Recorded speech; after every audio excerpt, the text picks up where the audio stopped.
Chapter 9. The little fast attack patrol ship had dropped out of hyperspace and closed to within 100 kilometers of the Falcon before the ship's sensors even noticed its presence. By the time Leia got to the cockpit, the pilot had already made contact. "Is that you, Kabarak?" she called, slipping into the co-pilot seat beside Chewbacca. Yes, Lady Vader, The Nogri's gravelly, cat-like voice mewed. I have come alone, as I promised. Are you also alone? "My companion Chewbacca is with me as pilot," she said, "as is a protocol droid. I would like to bring the droid along to help with translation if I may. Chewbacca, as we agreed, will stay here." The Wookiee turned to her with a growl. "No," she said firmly, remembering just in time to mute the transmitter. "I'm sorry, but that was the promise I made to Kabarak. You'll stay here on the Falcon, and that's an order."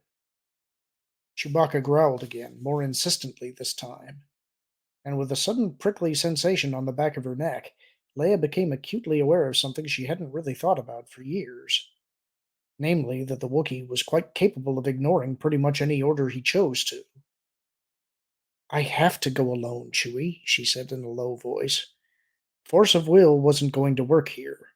She was going to have to go for logic and reason. "Don't you understand? That was the arrangement." Chewbacca rumbled. "No," Leia shook her head. "My safety isn't a matter of strength anymore. My only chance is to convince the Nogri that I can be trusted. That when I make promises, I keep them." The droid will pose no problem, Kabarak decided. I will bring my ship alongside for docking. Leia switched the transmitter back on. "Fine," she said. "I also have one case of clothing and personal items to bring along, if I may, plus a sensor analyzer package to test the air and soil for anything that might be dangerous to me." The air and soil where we shall be is safe. "I believe you," Leia said, "but I am not responsible only for my own safety. I carry within me two new lives, and I must protect them." The comm speaker hissed. Heirs of the Lord Vader? Leia hesitated, but genetically, if not philosophically, it was true enough. "Yes." Another hiss. You may bring what you wish, he said. I must be allowed to scan them, though. Do you bring weapons? "I have my lightsaber," Leia said. "Are there any animals on your world dangerous enough for me to need a blaster?" Not any more, Kabarak said, his voice grim. Your lightsaber, too, will be acceptable. Chewbacca snarled something quietly vicious, his wickedly curved climbing claws sliding involuntarily in and out of their fingertip sheaths. He was, Leia realized abruptly, on the edge of losing control, and perhaps of taking matters into those huge hands of his. What is the problem? Kabarak demanded. Leia's stomach tightened. Honesty, she reminded herself. "My pilot doesn't like the idea of me going off alone with you," she conceded. "He has a... well, you wouldn't understand." He is under a life debt to you? Leia blinked at the speaker. She hadn't expected Kabarak to have ever heard of the Wookiee life debt, much less know anything about it. "Yes," she said. "The original life debt was to my husband, Han Solo. During the war, Chewie extended it to include my brother and me." And now to the children you bear within you. Leia looked at Chewbacca. "Yes." For a long minute the comm was silent. The patrol ship continued towards them, and Leia found herself gripping the seat arms tightly as she wondered what the Nogri was thinking. If he decided that Chewbacca's objections constituted betrayal of their arrangement. The Wookiee code of honor is similar to our own, Kabarak said at last. He may come with you. Chewbacca gave a throaty rumble of surprise, a surprise that slid quickly into suspicion. "Would you rather he have said that you had to stay here?" Leia countered, Her own surprise at the Nagri's concession quickly covered up by relief that the whole thing had been resolved so easily. Come on, make up your mind. The Wookiee rumbled again, but it was clear that he'd rather walk into a trap with her than let her walk into one alone. Thank you, Kabarak. We accept, Leia told the Nagri. We'll be ready whenever you get here. How long will the trip to your world take, by the way? Approximately 4 days, Kabarak said. I await the honor of your presence aboard my ship. The comm went silent. 4 days, Leia thought, a shiver running up her back. 4 days in which to learn all that she could about both Kabarak and the Nagri people, and to prepare for the most important diplomatic mission of her life. As it turned out, she didn't learn much about the Nagri culture during the trip. Kabarak kept largely to himself, splitting his time between the sealed cockpit and his cabin. Occasionally he would come by to talk to Leia, but the conversations were short and invariably left her with the uncomfortable feeling that he was still very ambivalent about his decision to bring her to his home. When they'd set up this meeting back on the Wookiee world of Kashyyyk, she had suggested that he discuss the question with friends or confidants. But as they neared the end of the voyage and his dark nervousness grew, she began to pick up little hints that he had not, in fact, done so. The decision had been made entirely on his own. It was not, to her way of thinking, a very auspicious beginning. It implied either a lack of trust in his friends, or else a desire to absolve them from responsibility should the whole thing go sour. Either way, not exactly the sort of situation that filled her with confidence. With their host generally keeping to himself, she and Chewbacca were forced to come up with their own entertainment. For Chewbacca, with his innate mechanical interests, such entertainments consisted mainly of wandering through the ship and poking his nose into every room, access hatch, and crawlway he could find, studying the ship, as he ominously put it, in case they needed at some point to fly it themselves.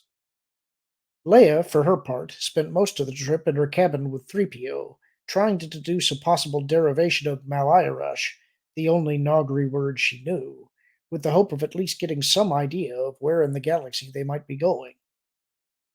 Unfortunately, with 6 million languages to draw on, 3PO could come up with any number of possible etymologies for the word, ranging from reasonable to tenuous to absurd and right back again. It was an interesting exercise in applied linguistics, but ultimately more frustrating than useful. In the middle of the fourth day, they reached the Nogri world, and it was even worse than she'd expected. It's incredible, she breathed, a hard knot forming in her throat as she pressed close to Chewbacca to stare through the ship's only passenger viewport at the world they were rapidly approaching. Beneath the mottling of white clouds and the planetary surface seemed to be a uniform brown, relieved only by the occasional deep blue of lakes and small oceans. No greens or yellows, no light purples or blues, none of the colors, in fact, that usually signified plant life. For all she could tell, the entire planet might have been dead. Chewbacca growled a reminder. Yes, I know Kabarak said it had been devastated in the war, she agreed soberly. But I didn't realize he really meant the whole planet had been hit. She shook her head, feeling sick at heart, wondering which side had been most responsible for this disaster.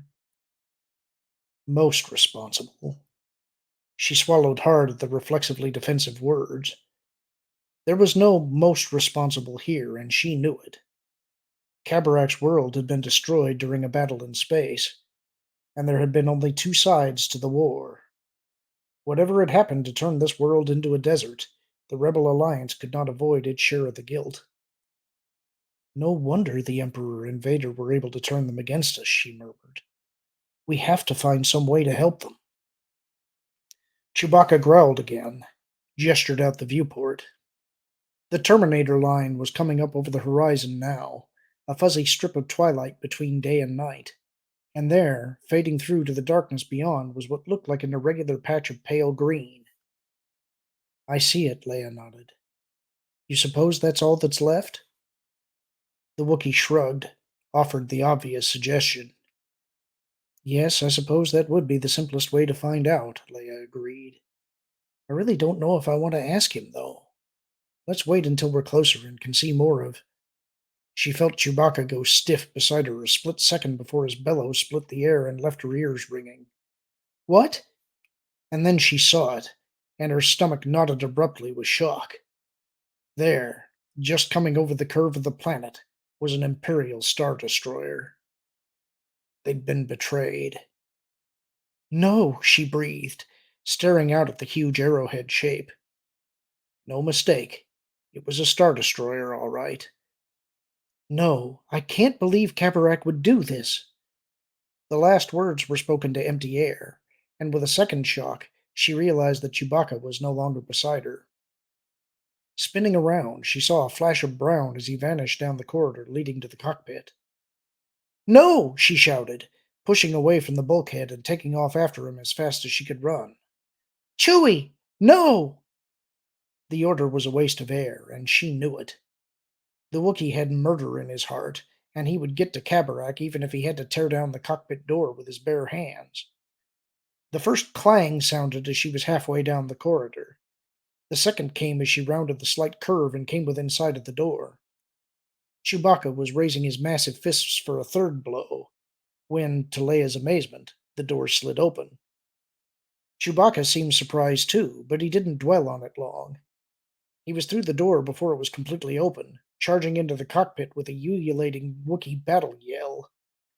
Chewie! Leia shouted again, diving through herself. Just in time to see Kabarak, seated at the pilot station, throw up his right arm and somehow send Chewbacca spinning past him, to crash with a roar into the underside of the control board. Leia skidded to a halt, not quite believing what she'd just seen. Kabarak! I did not call them, the Nogri said, half turning to face her. I did not betray my word of honor. Chewbacca thundered his disbelief as he fought to scramble to his feet in the cramped space. You must stop him, Kabarak shouted over the Wookiee's roar. Must keep him quiet. I must give the recognition signal or all will be lost. Leia looked past him at the distant Star Destroyer, her teeth clenched hard together. Betrayal. But if Kabarak had planned a betrayal, why had he let Chewbacca come along? Whatever that fighting technique was that he'd used to deflect Chewbacca's first mad rush, it wasn't likely to work a second time. She focused again on Kabarak's face, on those dark eyes, protruding jaw, and needle-sharp teeth. He was watching her, ignoring the threat of the enraged Wookiee behind him, his hand poised ready over the comm switch. A beep sounded from the board, and his hand twitched towards the switch before stopping again. The board beeped again. I have not betrayed you, Lady Vader, Kabarak repeated, a note of urgency in his voice. You must believe me. Leia braced herself. Chewie, be quiet, she said. Chewie? Chewie, be quiet! The Wookiee ignored the order. Finally back on his feet, he roared his war cry again and lunged for Kabarak's throat. The Nogri took the charge head on this time, grabbing Chewbacca's huge wrists in his wiry hands and holding on for all that he was worth. It wasn't enough.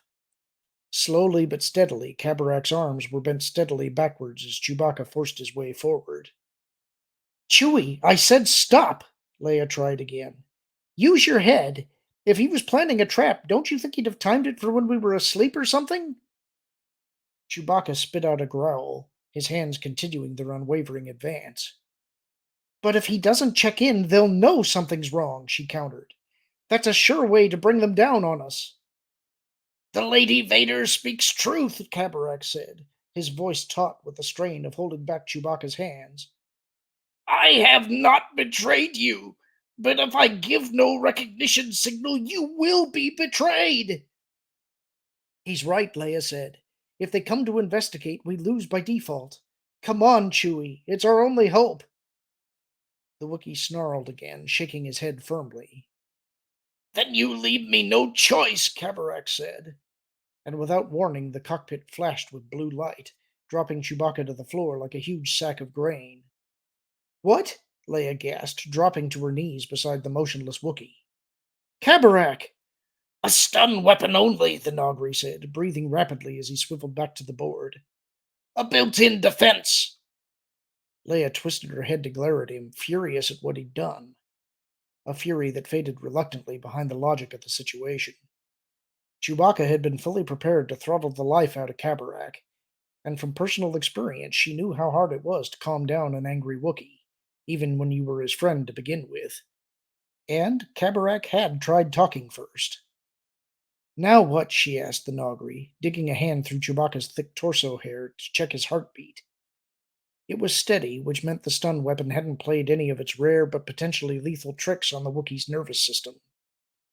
Now be silent, Kabarak said, tapping his comm switch and saying something in his own language. Another mewing Nogri voice replied, and for a few minutes they conversed together. Leia remained kneeling at Chewbacca's side, wishing she'd had time to bring 3PO up before the discussion started. It would have been nice to know what the conversation was all about. But finally it ended, and Kabarak signed off. We are safe now, he said, slumping a little in his seat. They are persuaded it was an equipment malfunction. Let's hope so, Leia said. Kabarak looked at her, a strange expression on his nightmare face. I have not betrayed you, Lady Vader, he said quietly, his voice hard and yet oddly pleading. You must believe me. I have promised to defend you, and I will. To my own death, if need be. Leia stared at him, and whether through some sensitivity of the Force or merely her own long diplomatic experience, she finally understood the position Kabarak was now in. Whatever waverings or second thoughts he might have been feeling during the voyage, the Star Destroyer's unexpected appearance had burned those uncertainties away. Kabarak's word of honor had been brought into question, and he was now in the position of having to conclusively prove that he had not broken that word. And he would have to go to whatever lengths such proof demanded, even if it killed him. Earlier, Leia had wondered how Kabarak could possibly understand the concept of the Wookiee life debt. Perhaps the Nogri and Wookiee cultures were more alike than she'd realized. I believe you, she told him, climbing to her feet and sitting down in the co-pilot seat. Chewbacca she would have to leave where he was until he was awake enough to help her move him. What now? Kabarak turned back to his board. Now we must make a decision, he said. My intention had been to bring you to ground in the city of Nistau, waiting until full dark to present you to my clan dynast. But that is now impossible. Our imperial lord has come, and is holding a convocate of the dynasts. The back of Leia's neck tingled. Your imperial lord is the Grand Admiral? She asked carefully. Yes, Kabarak said. That is his flagship, the Chimera. I remember the day that the Lord Darth Vader first brought him to us, he added, his mewing voice becoming reflective. The Lord Vader told us that his duties against the Emperor's enemies would now be taking his full attention, that the Grand Admiral would henceforth be our Lord and Commander. He made a strange, almost purring sound deep in his chest. There were many who were sad that day. The Lord Vader had been the only one, save the Emperor, who cared for the Nogri well-being. He had given us hope and purpose. Leia grimaced, that purpose being to go off and die as death commandos at the Emperor's whim. But she couldn't say things like that to Kabarak. Not yet, anyway. Yes, she murmured. At her feet, Chewbacca twitched. He will be fully awake soon, Kabarak said. I would not like to stun him again. Can you control him? I think so, Leia said. They were coming in low towards the upper atmosphere now, on a course that would take them directly beneath the orbiting Star Destroyer. I hope they don't decide to do a sensor focus on us, she murmured. If they pick up 3 life forms here, you're going to have a lot of explaining to do. The ship's static dampening should prevent that, Kabarak assured her. It is at full power. Leia frowned. Aren't they likely to wonder about that? No. I explained it was part of the same malfunction that caused the transmitter problem. There was a low rumble from Chewbacca, and Leia looked down to see the Wookiee's eyes glaring impotently up at him. Fully alert again, but without enough motor control yet to do anything. We've cleared outer control, she told him. We're heading down to. Where are we going, Kabarak? The Nogri took a deep breath, let it out in an odd sort of whistle. We will go to my home, a small village near the edge of the Clean Land. I will hide you there until our Lord the Grand Admiral leaves. Leia thought about that. A small village situated off the mainstream of Nogri life ought to be safely out of the way of wandering Imperials. On the other hand, if it was anything like the small villages she'd known, her presence there would be common knowledge an hour after they put down. Can you trust the other villagers to keep quiet? Do not worry, Kabarak said. I will keep you safe. But he hesitated before he said it, and as they headed into the atmosphere, Leia noted uneasily that he hadn't really answered the question. The Dynast bowed one last time and stepped back to the line of those awaiting their turn to pay homage to their leader. Thrawn, seated in the gleaming high seat of the common room of Honoghr, nodded gravely to the departing clan leader and motioned to the next. The other stepped forward, moving in the formalized dance that seemed to indicate respect, and bowed his forehead to the ground before the Grand Admiral. Standing 2 meters to Thrawn's right and a little behind him, Pelion shifted his weight imperceptibly between feet, stifled a yawn, and wondered when this ritual would be over.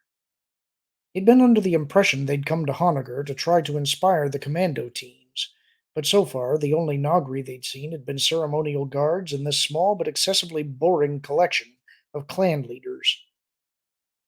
Thrawn presumably had his reasons for waiting through the ritual, but Pelion wished it would hurry up and be over. With a galaxy still to win back for the Empire, sitting here listening to a group of gray-skinned aliens drone on about their loyalty seemed a ridiculous waste of time. There was a touch of air on the back of his neck. "Captain," someone said quietly in his ear. "Lieutenant Chell," he tentatively identified the voice. "Excuse me, sir, but Grand Admiral Thrawn asked to be informed immediately if anything out of the ordinary happened." Hellion nodded slightly, glad of any interruption. "What is it?" "It doesn't seem dangerous, sir, or even very important," Shell said. "A Nogri commando ship on its way in almost didn't give the recognition response in time." "Equipment trouble, probably," Pelion said.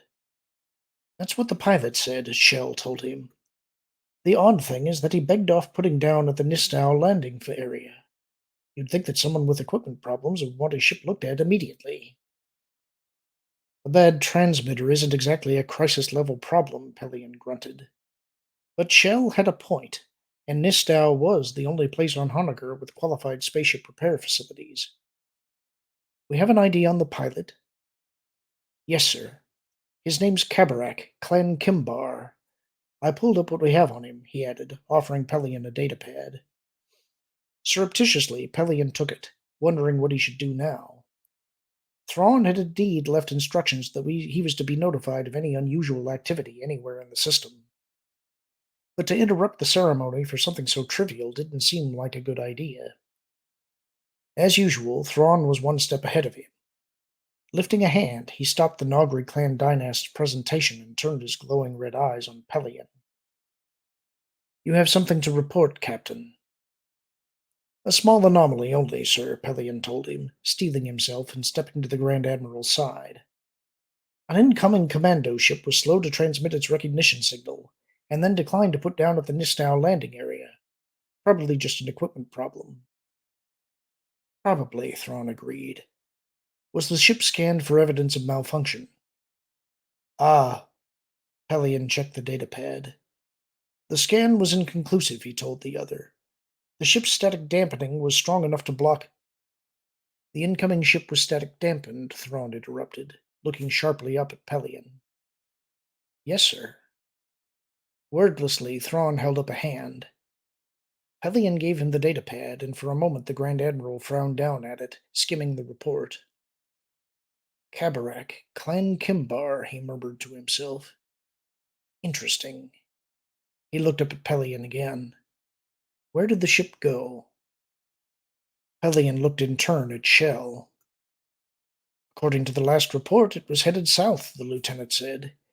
It might still be in range of our tractor beams, sir. Pelion turned back to Thrawn.